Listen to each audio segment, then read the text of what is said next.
Welcome to Voyage of the Geek with myself, Dave Scotland, Dan Miller. How you doing, Dave? We're all good. Um, Switch over to some viewage. Yep. We should quickly explain what we're drinking. Absolutely, I think. It's very yes. important. Go right ahead. Glen Grant. Does that work? I don't know if you can see it or not. Glen Grant single malt. Very nice stuff. It's a beautiful scotch. Very, very nice. Very civilised. So, what As have we you been- like to be. Yes, of course. You were saying What have you been up to? way too busy. Yeah. Yeah, everything when I said I took too much on, Mm-hmm. absolutely correct. Yeah, yeah. And I outsourced it, and it just added to the stress. Because now I've got to worry about someone else doing it. Now you got to remember about Yeah. two things instead of one thing. Yep. Uh, So, yeah. That'll teach you for being enthusiastic Hopefully, I'm still around next week. and not being a, I don't know, boring couch potato. Do That'll learn you. you want to lead off today? Yeah, for sure. Go for it, mate. Tell me what you've been into of late. What have I been into? Well, I'm still into some of the things that we were talking about last week. So last week we were talking about,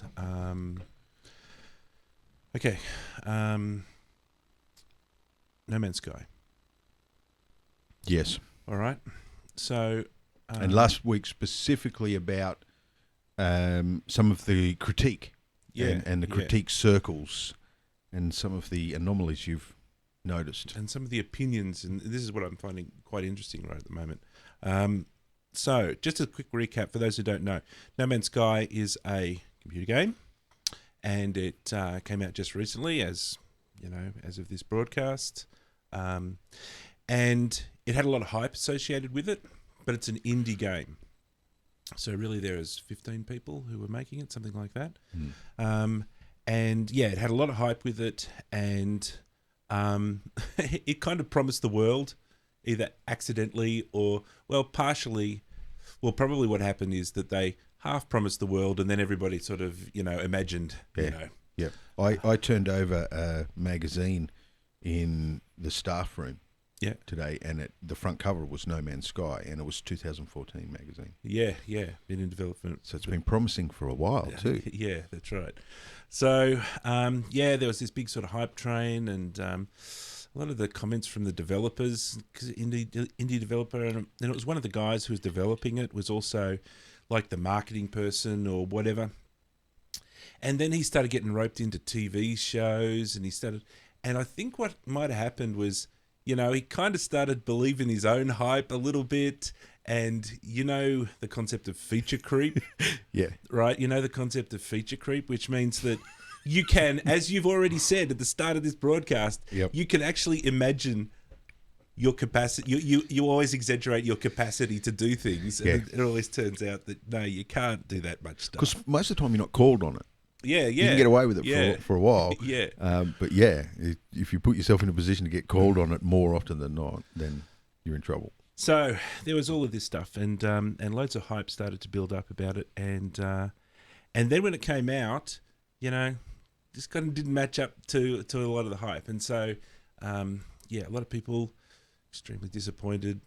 One of the things that I've taken away from it, which I think is cool, is what was there's a saying. It's like enthusiasm is the first step on the road to disappointment. I like that.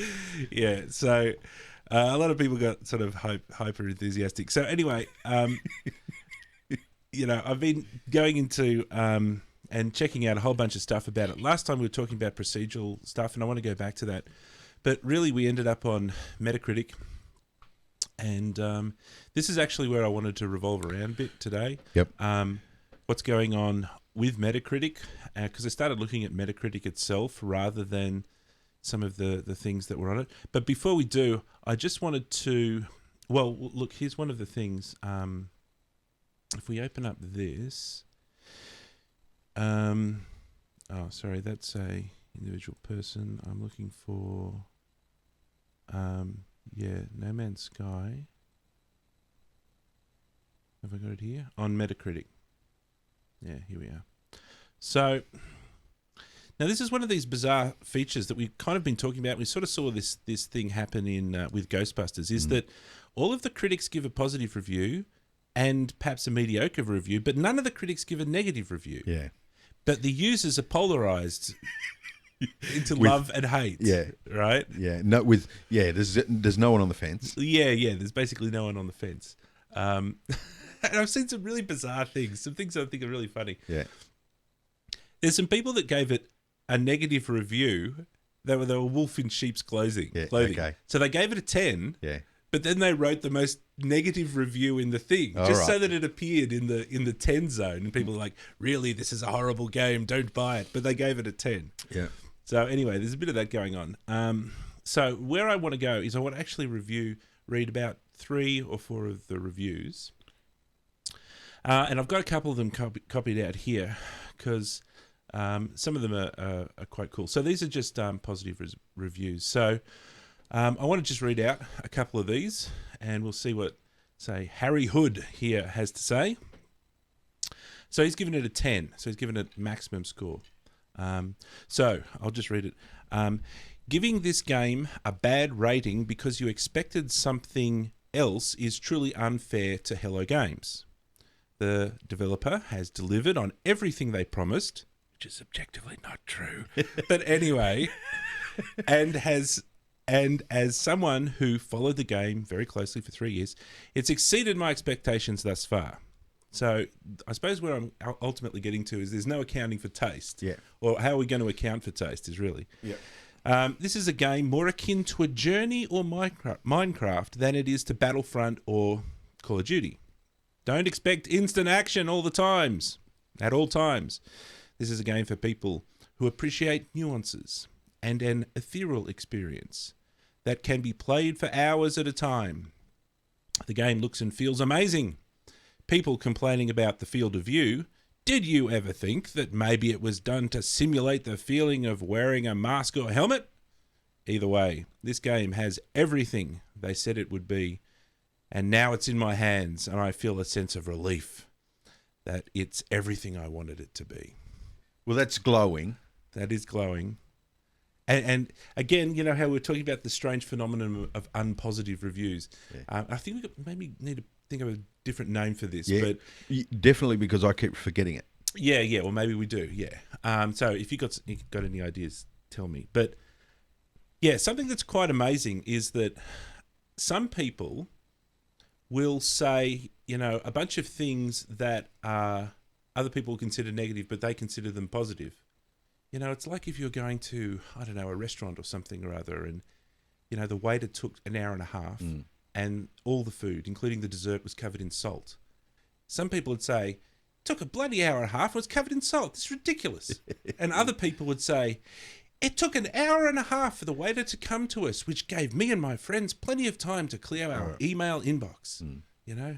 And it was so exhilarating to have that sharp, distinctive, almost unpalatable taste of salt in everything that was, you know.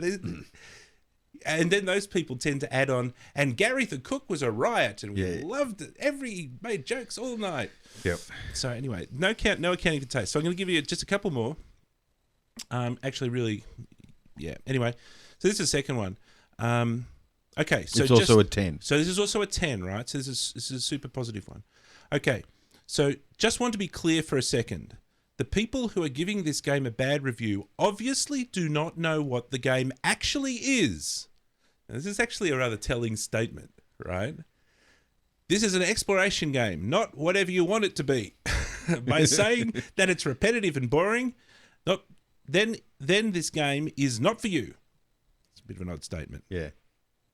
Sean Murray, that's the Hello Games guy, has said multiple times it's an exploration game, not a Star Citizen type game, as some people claim. They expected it in their review.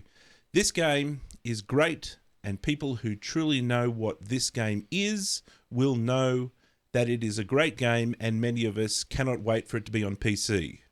And a ton of people are complaining about the low FPS. It is their first day, and has actually been. It is their first day, and he's talking about a patch that will probably be released, which is another slightly odd thing when you consider perhaps back in our day, games didn't need to be patched on day one, and couldn't be, and couldn't be patched on day one. It was on a disc, and that was it. That was all you got. So anyway, he says it'll probably be fixed soon. So please don't read all the bad reviews. If you like exploring games, then you're going to probably like this one. Okay, so I suppose it's the what this game actually is what we want to take away from what he said here. Yeah. And the last one that I've got here, well, it's actually second last one, is a very short one, but I just liked it because it's got a spelling mistake in it. Another 10. Exceptional exploring game. I just spent 4 hours walking around the same planet, listening to my favourite Pink Floyd albums, whilst mining and selling resources. Outstanding. Yeah. So anyway, this guy's having fun and he's listening to Pink Floyd. Pink Floyd, famous for the wharf. Yeah. So those guys have got glowing positive reviews. Now, what I want to do next is go back here and look at the most positive reviews. So this guy here, he's given it a 100. Yeah. Now, I just want to read his first sentence and possibly his second sentence. Yeah. No game, film, book, or otherwise has been more effective in capturing what the... Oh, man, I can't read. Let me just zoom in a bit. There we go. Nice. Film or book or otherwise has been more effective in capturing what the experience of exploring the universe must be. So... there's a little bit of hyperbole going on there, I think it's fair to say. No game, film, or book, or otherwise. But anyway, lonely, hostile. What's in the otherwise paddock once we take game, film, or book? Oh, I don't know. Songs, interpretive dance, I'm not sure. Or any other way of, I don't know. Radio play? Yeah, sure. Lonely, hostile, and unforgiving. Hello Games' effort works so hard to reject the convention on how games are made that it's easy to understand why people expecting something more traditional might come away disappointed. That's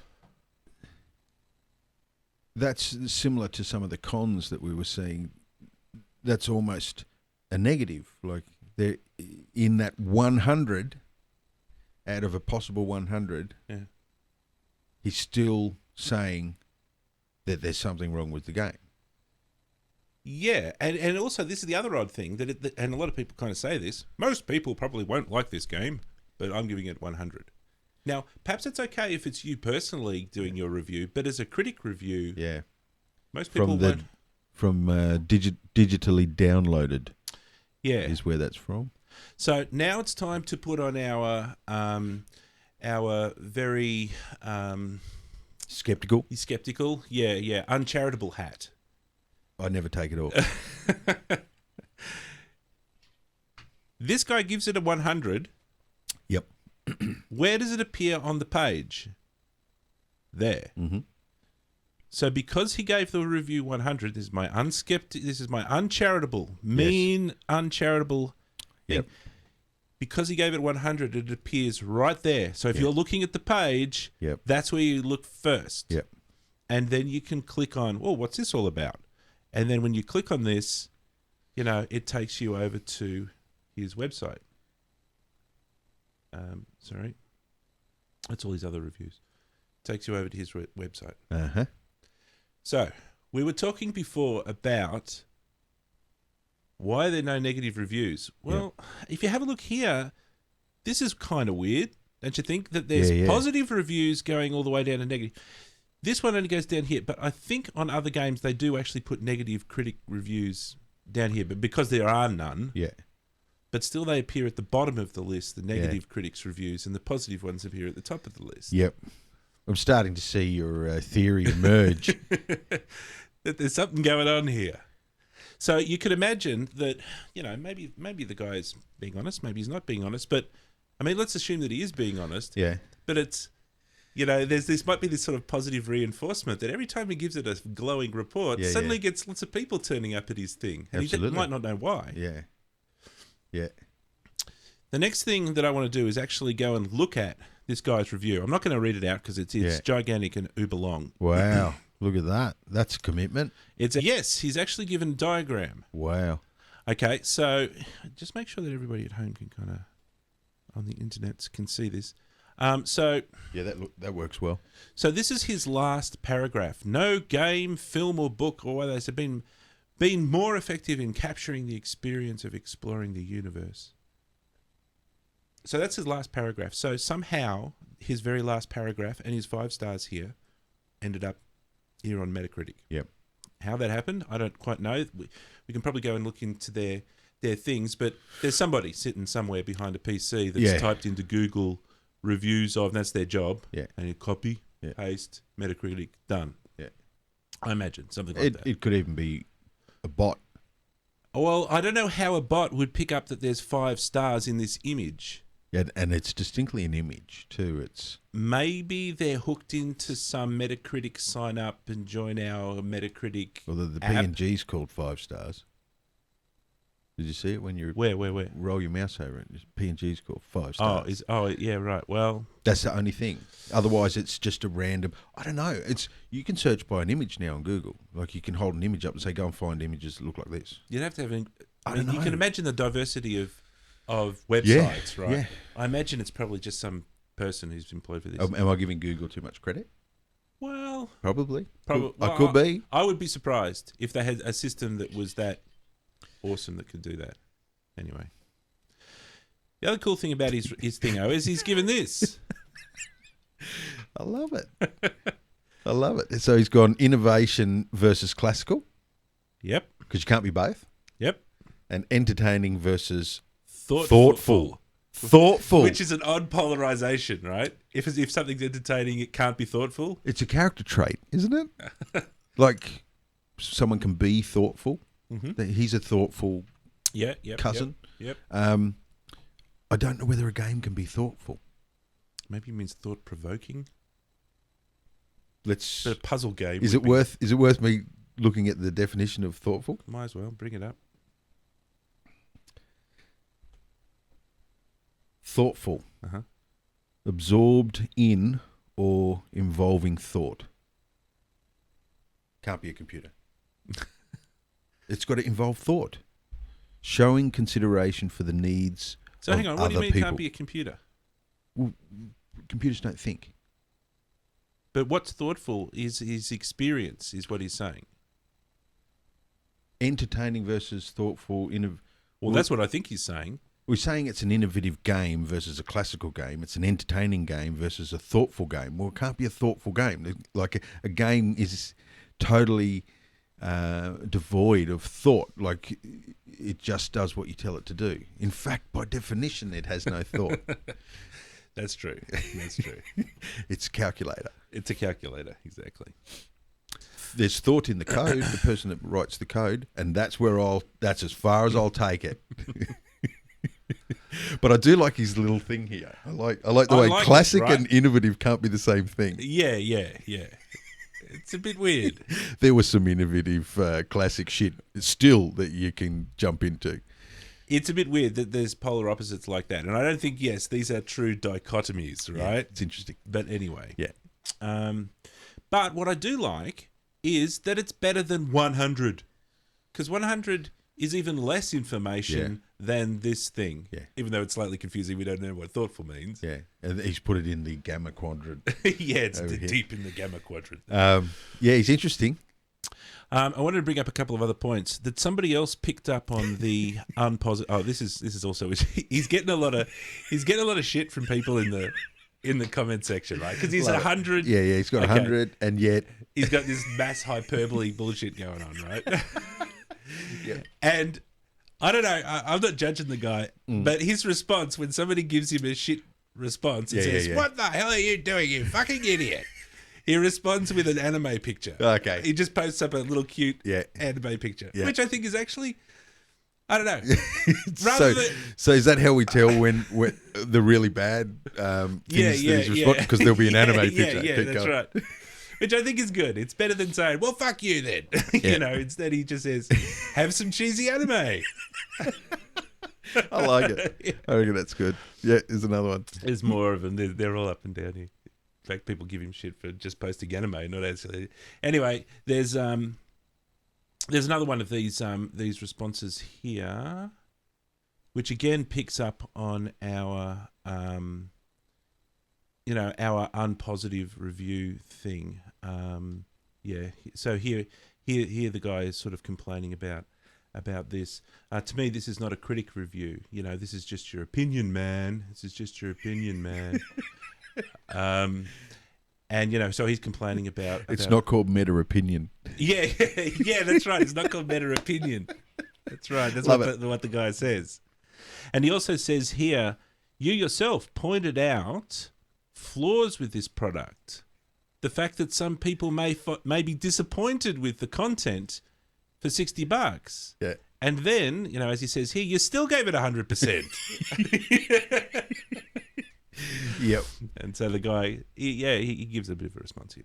Have you noticed, and I haven't looked that hard, but there could be a correlation. Since the internet has provided a voice for any man, woman and child on the planet, now, you have the ability to be a critic. Mm-hmm. So you critique. Mm-hmm. Before we had the ability to be a critic, I know, yeah, we just accepted the opinions. Remember the guys that used to wheel out to give you the opinions of the latest films, even David and Margaret, you know. Yeah. We just accept their opinion. We know they differ. We know they have an opinion, but we accept it. And we don't question it. Mm-hmm. But yet we've looked over the last couple of shows, and this theme keeps coming up, that every man and his dog now has a voice. And because they've got a voice, they speak. Yeah. One of the people that I was watching gave a slightly more nuanced, a deeper thing about that is that there are two types of people who can speak. There are people who own a website or a YouTube channel, right? And they can speak and be heard. Yes. And then there's another group of people, which are the people who respond in the comment sections of those. And so there's two layers to that. Yeah. So it's really interesting. They're the pedestrians. Yeah, they don't have as much of a voice, but they can still, vent or fanboy or whatever it is they want to do. Yeah. All right, so now all the images, love it. I love it. So, next thing that I wanted to just quickly discuss is give this guy his day in court, right? So we've already kind of heard that somebody was complaining that he found negative things in there and he still liked it. So what the hell did the guys like? What did he like about this? Yeah. And it's very similar to those other guys that we read out. And this guy is taking it from a very highly art perspective. All right. So you know what he liked about it? Inside here somewhere is the word, existential nihilism.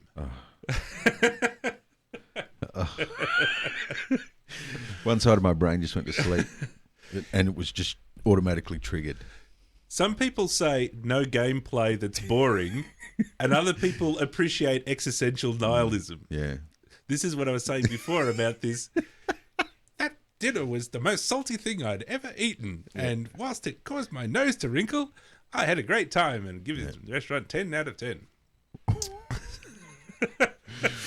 So, his existential nihilism. So, what he liked about the game that was worth 10 out of 10 was the fact that you were alone.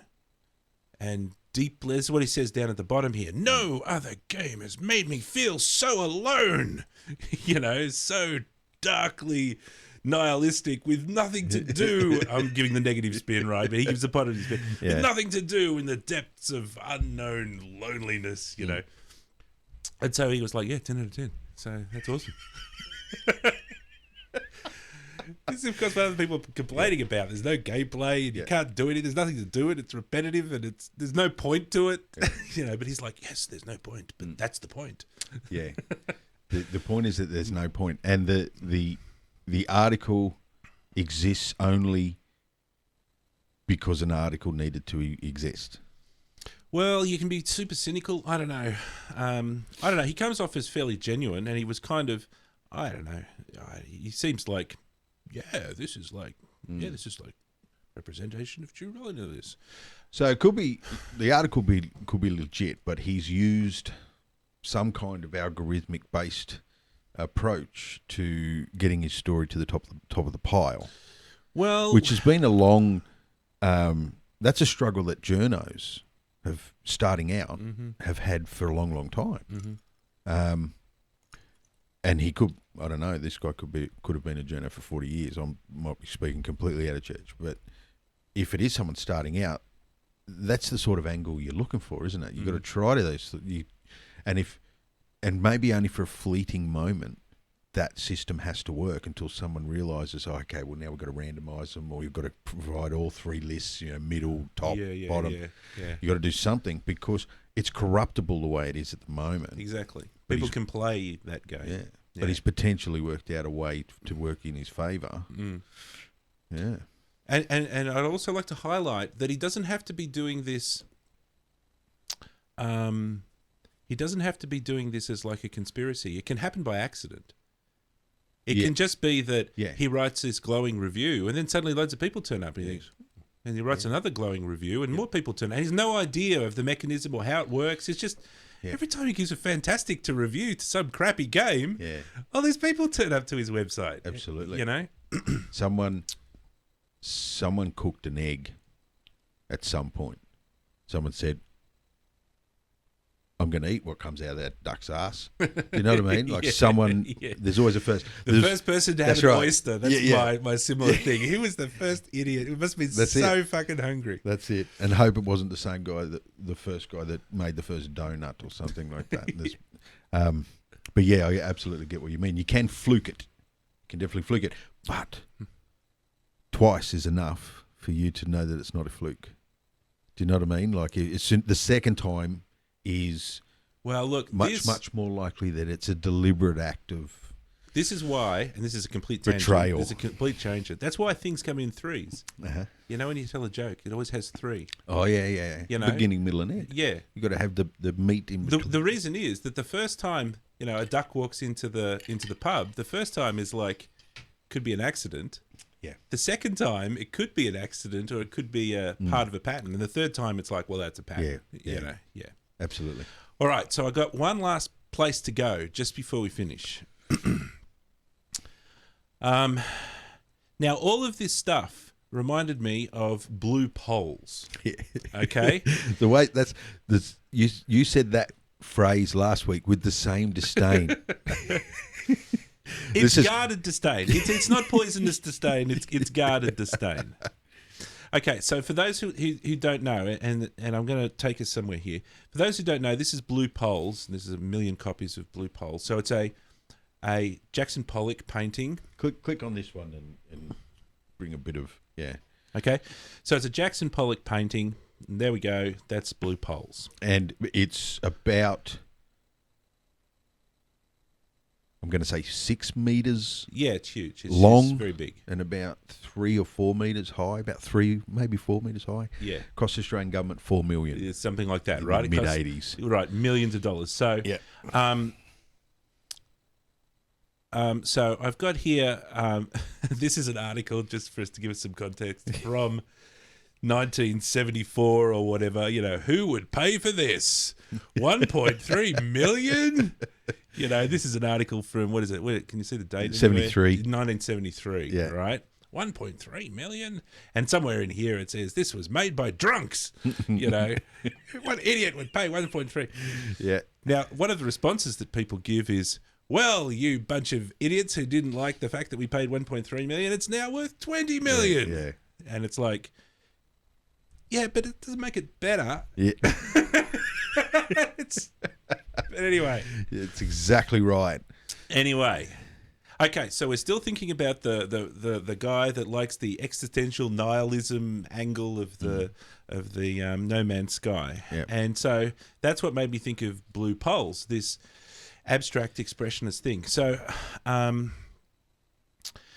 then started to have a look a bit into it, and there's this art critic dude who's got an article. Firstly, one about Jackson Pollock and blue poles. Yeah. It specifically responded to the idea that they paid $1.3 million for this, and my kindergarten kid could do better than that. And so his response down here is 3 questions not to ask about art and 4 to ask instead. Yeah. Okay, so this is where I wanted to end tonight. Okay, so we'll just very quickly, just take a look at what his article looks like. It's a big article here. So these are his questions. So he's got some. This is where he's trying to explain. This is the Scream. He's trying to explain abstract expressionism, where he's saying that they're painting an emotion. They're not painting a representation of what. Yeah, not a representation. Yeah. And the other argument that he's kind of bringing up in here is music's a bit like that. Music doesn't have it doesn't represent anything. It's just a song. Maybe a pop song talks about I love this or I love that. But if it's just a piece of music by itself, it doesn't represent anything. That's what he's saying. I couldn't agree. That it doesn't represent anything. It can. It can. No. So I'm too hard there. Yeah. But often it doesn't. But sometimes it does. It's trying to tell some specific story. A piece of music is trying to. Oh yeah. But music can easily without lyrics. Without lyrics, we're talking without. If it's just music, then music. You're right. You're right. It would have to be interpreted by the individual and given meaning. Right. It doesn't carry it. All right. And one important thing to say is that a piece of music without lyrics and blue poles, they don't carry with them their own context. No. Which is really a key factor, right? Yeah. Because if you have a picture of a truck that's meant to be a picture of a truck, that carries with it its own context. And you can sort of look at the picture of the truck and say, that's a picture of a truck. Yeah. And I know why a person took a photo of that, because they wouldn't have a photo of a truck as a picture of a truck. Yep. Right? But whereas you see this, you might be saying, what, some idiot made that with his crayons? Right? Okay, so here is his things not to ask. Why is this art? And his sort of answer to this is going to be that art doesn't have to be what you expect it to be. Okay? Mm-hmm. There are different styles of music, different styles of images, different styles of all sorts of different type of things. So if you're asking why is it art, that's probably not the right question to ask, is what he's saying. It potentially is a statement about the person asking the question and their perception of the world. Yeah. Okay. Now, if you go back to those also start to remember those initial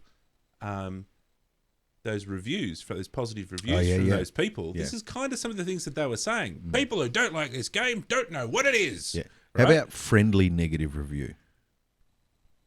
What do you mean friendly negative review? Where we were looking for a name for the unpositive positive review. Yeah. A friendly negative review. No, that's a good thought. Okay. Yeah. Remember that. Yep. What is it meant to be? So we've already discussed that's... Yeah. He's saying it's the wrong question because some of the things, like a piece of music, is not meant to be anything. It is what it is, is what he's saying. Yeah. My 4-year-old could do better than that, couldn't they?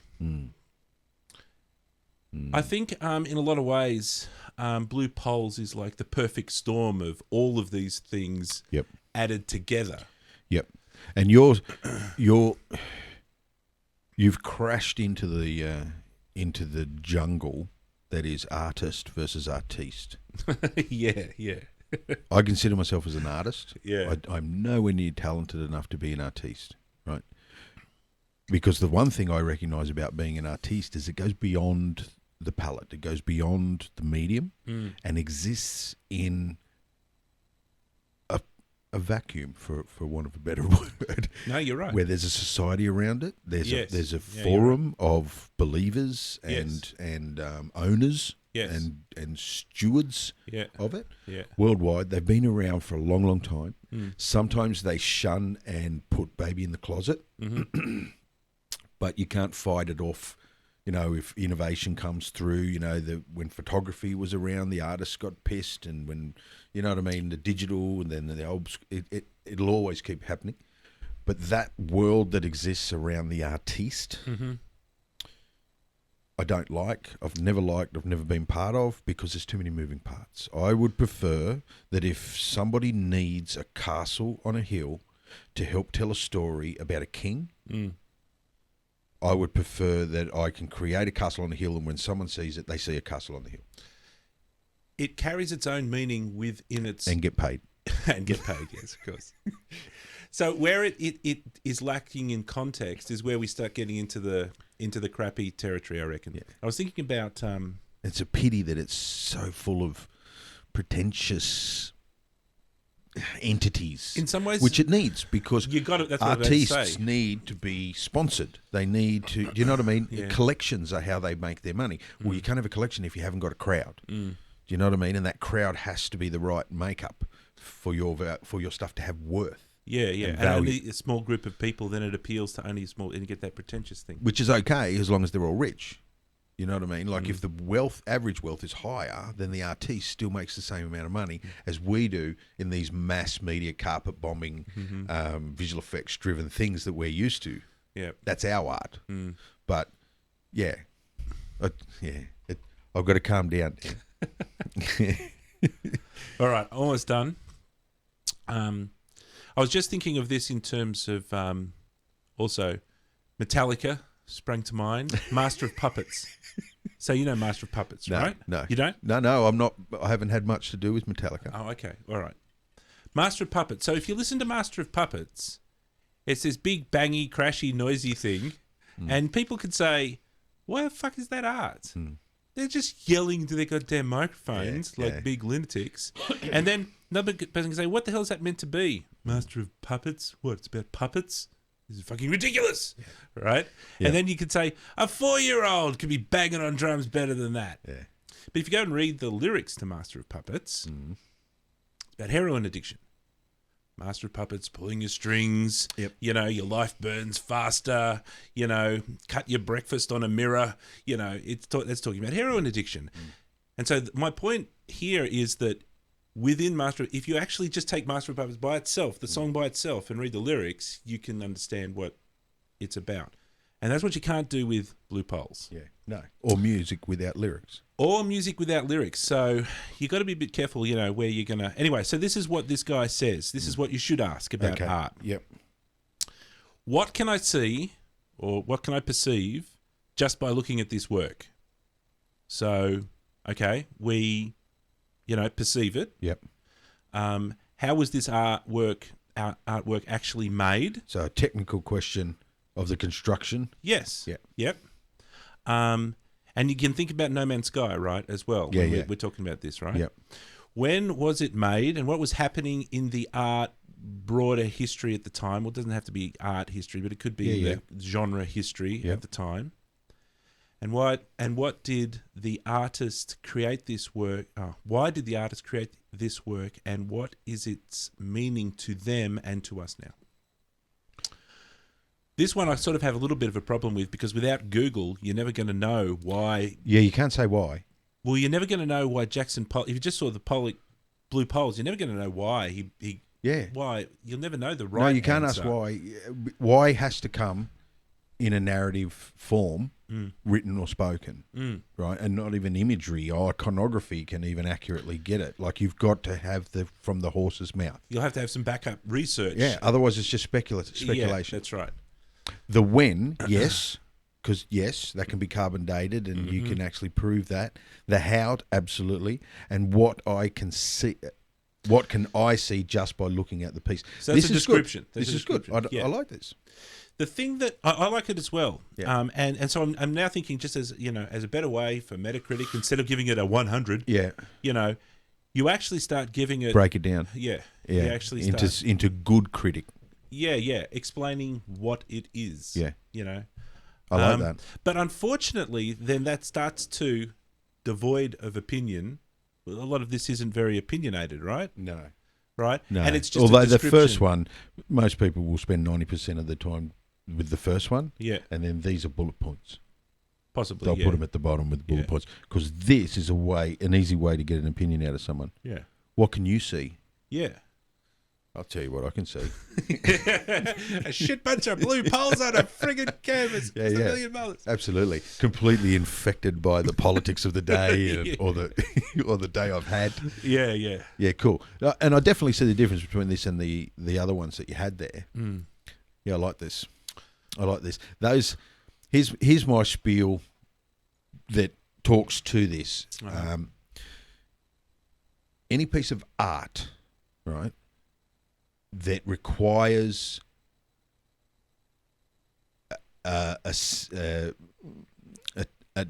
subtext, a byline to be written underneath it, or a description paragraph, or a guy standing there telling you, or a set of headphones in the at the art gallery where they tell you what the artist, and it was his postmodel, blah blah. If you cannot just look at it and understand what the artist wanted you to see by just looking at it, then there's a problem to me. I think that there's a problem there. I don't see it exactly as a problem, but I see that as a clear distinction, that there's one category of things that you can identify what they are from what, from themselves. They're self-contained. Yeah. And then there's another category of things where you have to go out elsewhere to try and get a more accurate opinion of what it is. Well, you and I do a show, and when I talk on this show, I'm doing it because I've made a deal at some point that what I'm about to do is contribute half of my responsibility to a conversation. If I remove you, then all I do is make statements, and they're my statements, and and I get nothing back at all, and I don't care, right? Otherwise, I'd have somebody there. I'd have, you know what I mean? I wouldn't do it that way. It's the, you get, is it Hannity and Bill O'Reilly and those guys? Yeah, right? yeah. They don't care what you think. Yeah. Anyone. They don't care what anyone thinks. That's an artiste. Most of them that I've met. I don't care what you think. They just don't care what you think about their art. They're not doing it for that. Yeah, yeah. Now, when I go into a studio environment to create my art, I care 1,000% what you think. I don't actually put myself, I don't even rate 1% on the care scale. Everyone is more important than my opinion of my work. It's flipped on its head. It's a total flip on its head. Yeah, yeah. Because you care about, wanting people to, like and enjoy the work, and I that's care the about people, reaction that you're trying to get from people. I care about the message being read correctly. Yeah, yeah. And in narrative, that's critical. If the shadow falls the wrong way and it sends the wrong message, then they're not going to be looking at this stuff over here that's important. Everything we do is there for a message purpose. It's telling the audience something. Otherwise we don't put it in the fucking thing. So receiving the message correctly, to me, that's the critical thing. I've seen students with great ideas for films, but they don't understand that it's a conversation, that you have to get confirmation. You have to be aware that there's someone else in it. They come up with ideas sometimes, it's just an in-joke with them, and two or three of their mates. It's like, what are you doing, man? Like, the audience, you can't have a conversation with the audience when you ignore them completely, and it's just between you and your mate. Yeah, yeah. Only you two guys are going to find that funny, or interesting, or whatever. Yeah. All right, so that's me done. That's me done for this. For the this time around. And once again, No Man's Sky has really been a vehicle to explore some of this critic behaviour and some of the stuff, because it's such, I believe, it's such a big space that didn't exist before. And so it's really interesting. It's quite compelling to look into it. All right. I last week showed you a list, and it was actually two lists done by the Hollywood Reporter, 3 of their critics / reporters. I think they were. I didn't look into it. I know it's the same three, that gave us a list of all the DC comic book universe movies against, and then another list was the Marvel ones, and I just put them side by side, and we went down them and had a bit of a look. Well, we came across this one early on. This is Captain America. Yes. But not like you've ever seen him before. This is 1990 Captain America. And I mentioned last week that this gentleman here I was going to have a bit of a look at. Now, it looks like Menahem. It's Menachem. Menachem. He's a Jewish gentleman. But while we had this up, because I didn't know much about it, I thought, well, we'll have a little peek. Now, this guy here, I don't know who the hell he is, but there's some big players in this. That's Ned Beatty that's in this film. Who's Ned Beatty? Ned Beatty is this gentleman. Ah, yeah, He's been in a lot of films. Course. He was very famous in the... in Skippy, I'm sure. And in the... I'm not sure about Skippy. I'm sure he was in Skippy. He might have been, actually. He was in the Superman 2. Was he? I think. Might have been 3 when they started to get a bit silly. Okay. But yeah, he's been in a lot of stuff. He's been around for a long time. He's been in a lot of stuff. Yeah. And this guy was in it. Guy from Beverly Hills Cop. The uptight lieutenant. When I saw his name in the credits, it said Ronnie Cox. And I thought, I swear that guy's a musician. But then I realised I'd got Ronnie Size mixed up with Carl Cox and just merged them together. It wasn't this guy. But yeah, there was a few people you could see. He's been in Beverly Hills Cop. He was in Total Recall. Yeah, that's right. He was RoboCop. Yeah, he always plays a jerk. Yeah, he was the guy in charge of the some RoboCop company. Yeah, corporate jerk. So yeah, there was a couple of big names in this film, and it was. I won't play the trailer. I might later on. We'll see. We'll see how we go.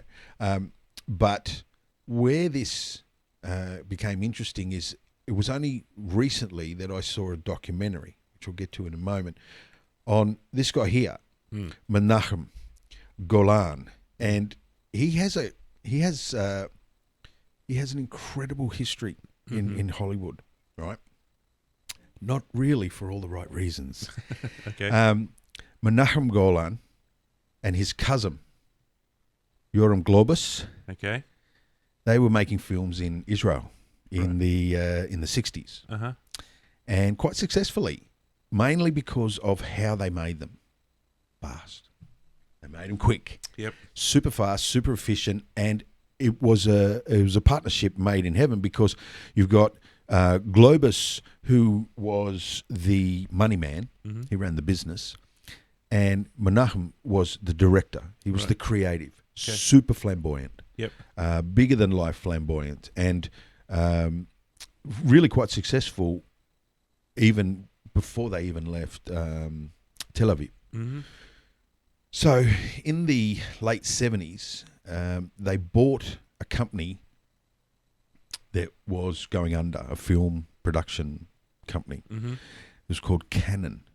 Okay. It was the Canon Media Group, right? Okay. They paid $500,000 for it, and then proceeded to just rock the socks off of Hollywood and turn out anywhere between 12 and 20 films a year. That's crazy. The two of them, yeah. He would direct some of them, but they would get directors in, and yeah, very, very prolific movie makers. Now, and you might think, where are all these films? Well, these are the films, and I won't look at this list as much as show you the depth of it. These are all the films that they're attributed to. Holy doodly! Yeah, that are Canon, the Canon filmography, right? But what they did is, they were one of the first ones to actually Charles Bronson, Death Wish. Yeah, They used to, if a script came into the office, they'd say, which Charlie? Norris. What do you mean? Bronson. They're both Charlie. Chuck Norris is Charlie. Chuck is short for Charlie. Yeah. Okay. So both of their heroes of the moment were both Charlies, and if one of them didn't suit the script, the other one would. Okay. Yep. Chuck Norris being more the goody two shoes sort of guy, and he's the and Bronson's the anti-hero. So they were some of the early they were the guys that sort of realised the importance of getting a star, looking after that one person, and then just putting a whole bunch of productions around that person. And that was the 80s, right? So these goes from 82 through to 94. Wow. Okay. Those ones, yeah. Most of them are 80 sort of to 87. early 80s Yeah. to late 80s. The company was bankrupt and broke by 93. Right. So it looks like a lot of intensity, in those early 80s. Yeah, they went crazy. So if we look at it like this with the pretty pictures, it starts to make a little bit more impact because you'll recognise some of these. Yeah. Oh yeah. American Ninja. Yep. I've got this cool thing I'll show you in a minute about they used to just shove America in front of something. Whatever the trend was, right? If it was ninjas, or it was samurais, or it was whatever, it was American. They just put American in front of it and called it, and that was the film. That's quite. These guys are from Israel. They were, but they stick America in front of their titles because is that their market? They're in the business of making money, and they were making Hollywood films. If I had to talk about stereotypes, I would suggest that it would be our American cousins who are sticking America in front of everything. Absolutely, and these were the worst culprits because it sold. But even Invaders from Mars, he did a couple of Stallone movies. In fact, it was the Canon Media Group that actually signed Stallone to do the Over the Top movie, which was an arm wrestling film. He was a truck driver, and he wanted to get his kid back off the wife or something like that, and the only way he could do was win the big championship. But that pretty much sums up a lot of the films that came out of this stable. So what we're doing here is Texas Chainsaw Massacre 2. Oh, 2. Okay, all right. That was the other thing. Right. If it doesn't have American in the name, it's got a number in it. Okay. Because they also bought Superman 4, right? Okay. And they did Superman 5, 2 of the worst films in living memory. We should plot this out at a graph. Actually, it's sort of up and down. It's crazy. Yeah. He also did the Hercules movies with Lou Ferrigno. Yeah. Now those movies, there's an Australian film, right?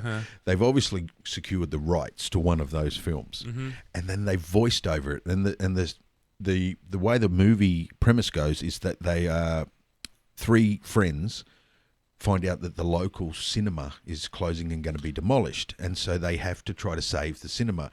So they put all their money in it, they rebuild it, and on opening night, they're showing the same film that showed on opening night when it first opened. Okay. Which is this Hercules movie. Okay. But what happens is something happens to the film or something, and they realise when the house is full that there's no audio track. Okay. And so these 3... And they're all comedians and Australian actors, these 3 guys. Bruce Spence, I think, is one of them. You know, the chopper guy from Mad Max, Bruce Spence. Yep. He's one of them.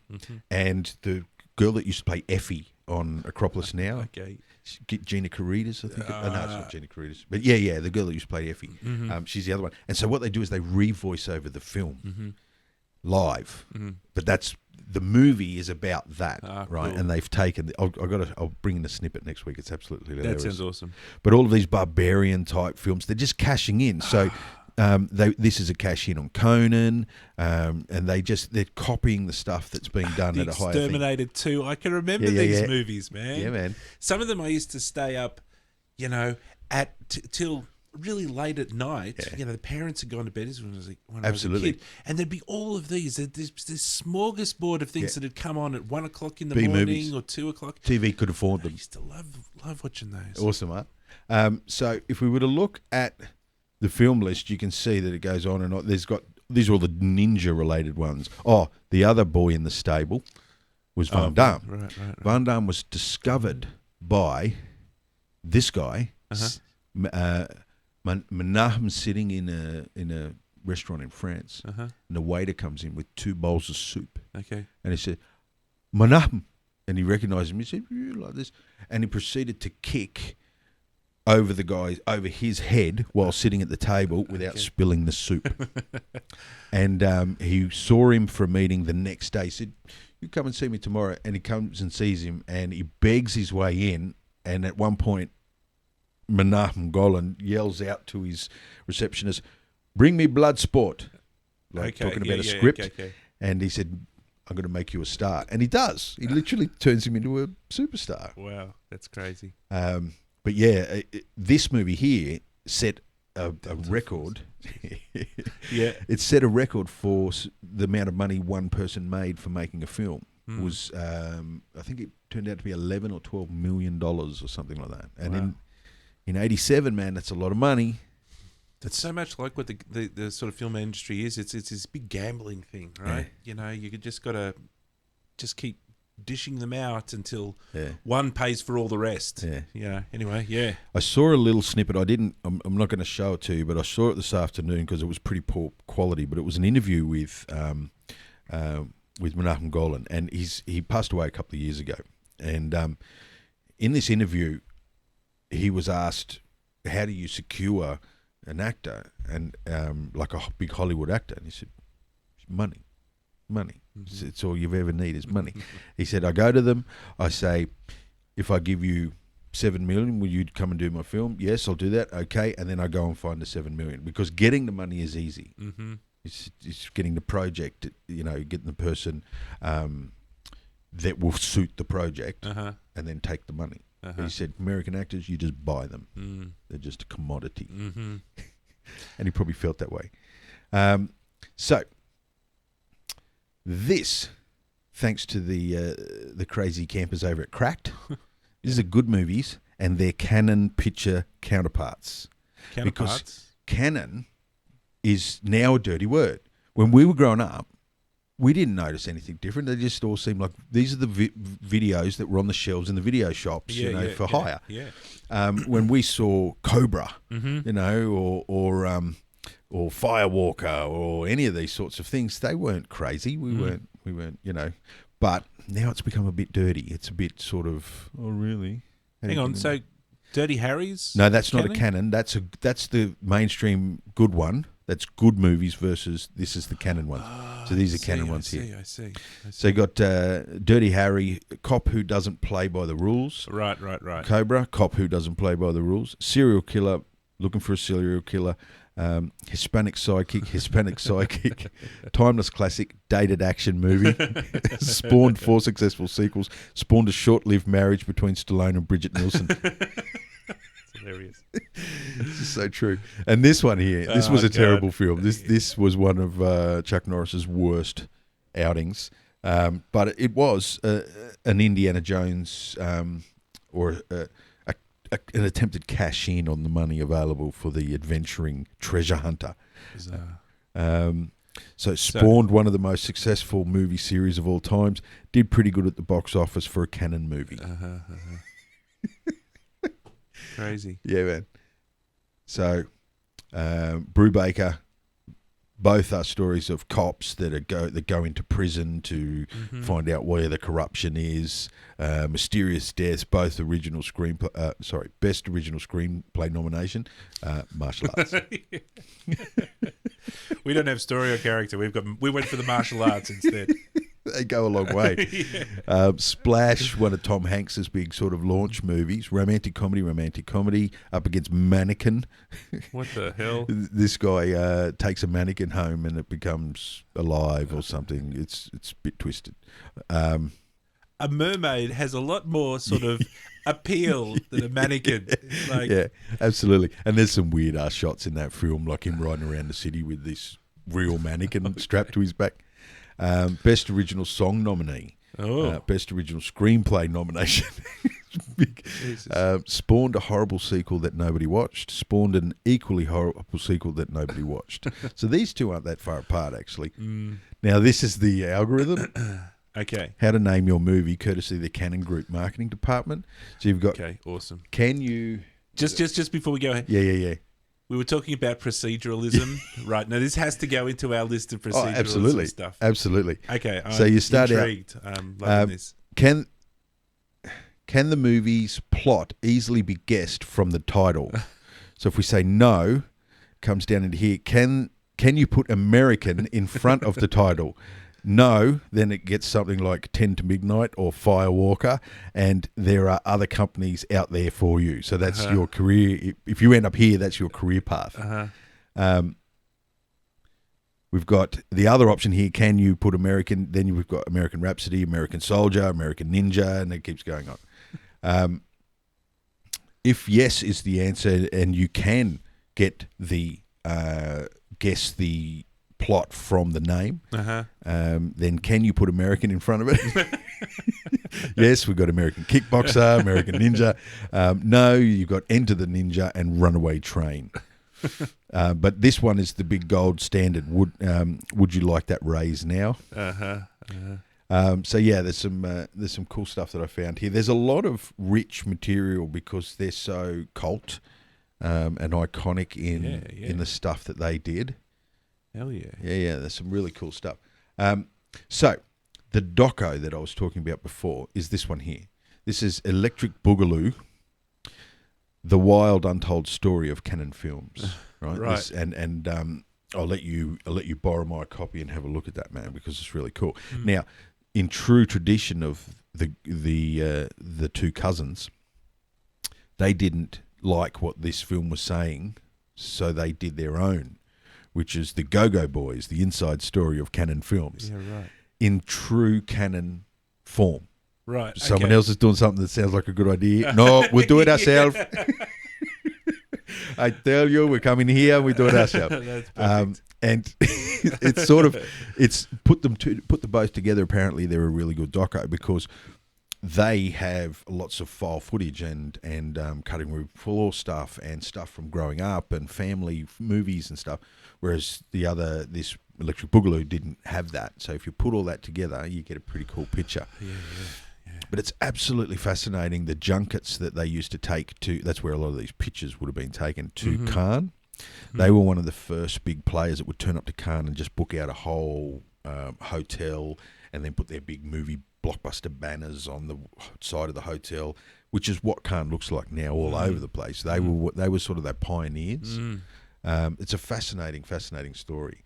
And the more you look, unfortunately, the more you find. And the other thing about this guy, apparently Jean-Claude Van Damme does a lot of the interviews. This one, they managed to get quite a lot of the people they worked with, like Stallone, John Voight, Charles Bronson, to actually give interviews and stuff like that. And the whole way through the film, they keep flashing to Jean-Claude Van Damme, who's poolside, straddling a beach chair, banana lounge sort of thing, in this tiniest little pair of light blue jogging shorts or something. It's not right, man. It's not right. I flicked through it on YouTube. I thought, I'm not sure whether I could watch this. So yeah, they're the Go-Go Boys, or the Canon Media Group, who, man, that's my childhood there. When you see that list of films, and if you go through IMDb and really take a look at what they've done, it's some crazy stuff. This is just the producing credits from the guy that's more the director, and it's just crazy. It's crazy. Now, if you we've spoken before about Box Office Mojo. Yep.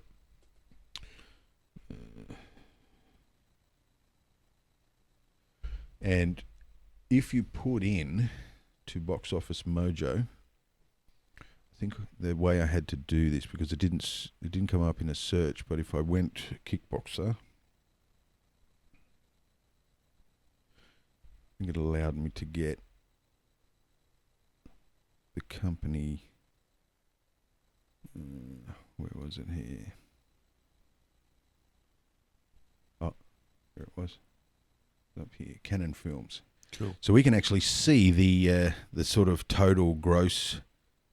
Click on that. That's the bottom end. So the worst film in this list made $8,700 at the box office. That's epic. And the best, $38 million.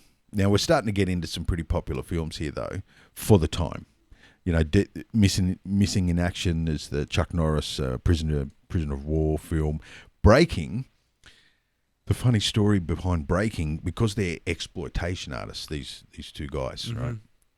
Breakdancing hit us in a big way, early 80s, early to mid 80s, probably about mid 80s.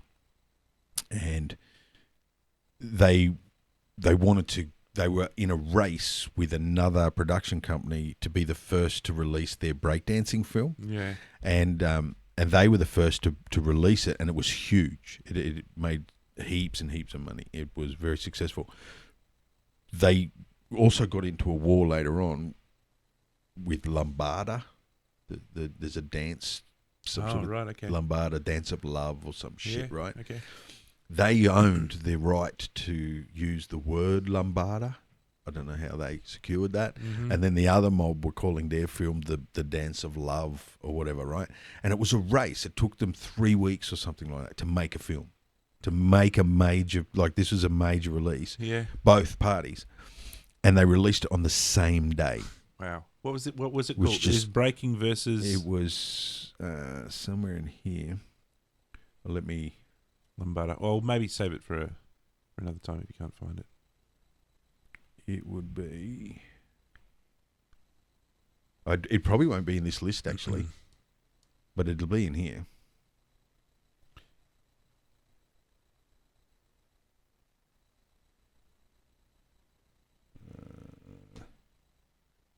I think it's Lum.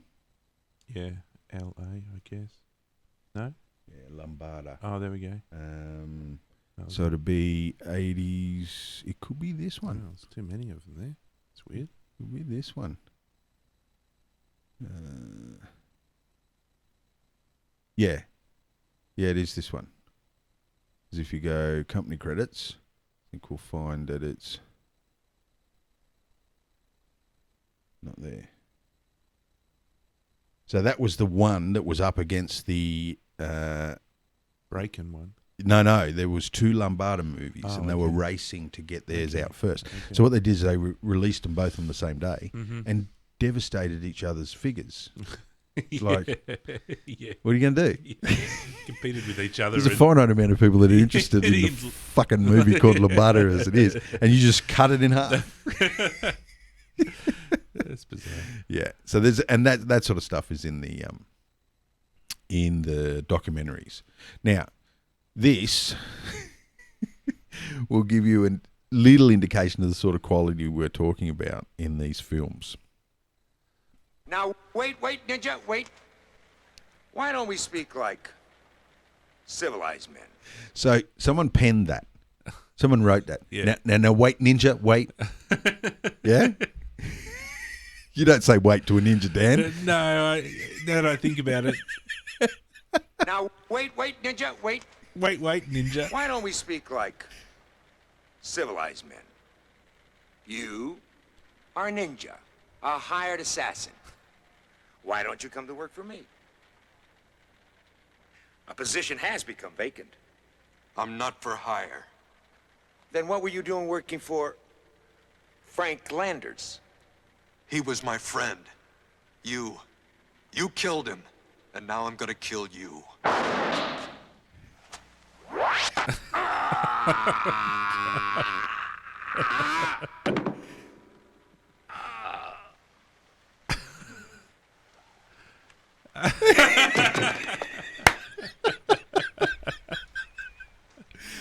It's crazy shit. Like that. They can't be taking themselves too seriously if they're going to put that in the movie. Absolutely. This is Enter the Ninja, the death scene, I think, of one of the major characters. I would have watched this as a kid. This guy here is, I think he's an Italian actor. He's got these really blue eyes. Here, I'll show you. This guy did a lot of the early spaghetti westerns. Oh, okay. I think I might. Into the Ninja. Yeah, I know who you're talking about. I guess I know who you're talking about. So this is really early on in the piece. Franco Nero, very, very famous man. Yeah. He did a lot of super famous. Yeah, check it out. He might have been the original Django. He was. Yeah. He's the original Django. Yeah. But yeah, just what a what a lineage of just classic European cinema and crossover into American as well. Some really cool stuff there. But I definitely remember him from those early spaghetti westerns. Yeah, same here. He wasn't in a Herbie movie, was he? You never know, potentially, because I know he did a lot of work. This is the guy. This is the photo here. I remember him the most from when he looked like that. Mm. Yeah, and it might be him. There was another famous, I think he was Italian, Bud Spencer. Oh, maybe that's who I'm thinking of. He was the big guy. There was There there was these films called Trinity. Yeah, They Call Me Trinity or something like that. I'll bring it up in a sec. And it was shot so much like those spaghetti westerns of Eastwood, you know, Sergio Leone and the. Well, why I don't know why are they called spaghetti westerns? Well, they were shot by Italians. Yeah, exactly. In Spain. Yeah, yeah. To look like American westerns. Yeah, that's right. Well, this guy here. I'm sure. This guy here. He was a big unit. This is closer to what he looked like. He would go in. He was the bruta in Italian, and he would go in and just hit people on top of the head and knock them out. Whereas the other guy was super athletic. No, it's Terence Hill. So Bud Spencer and Terence Hill, they had a series of movies of different genres. Like one would be a western, and one would be a cop thing. And they would borrow from the American themes, but they were shot in Italy. I think it was Italy. I'm sure we ended up with dubbed versions that had turned up in the shelves. They used to shoot a lot in Miami. Yeah, they were all dubbed. I remember. Terribly, badly. really dubbed. Yeah. But really entertaining. Yeah. Because this guy was really acrobatic and could do some really wild stuff. And this guy was just a brute. Yeah. Every movie had a scene with him hitting someone on top of the head, but also holding back 20, 30 guys, and always walk away. Classic. But yeah, I thought that was him. It's not him. So, and that was it. I was going to tail around to this. But while I've got this up, let me just show you one thing. You can search, where is it? Down here, people. And we can go with directors. And then we can have a look at who's making all the bucks. There you go, mate. That is the top 10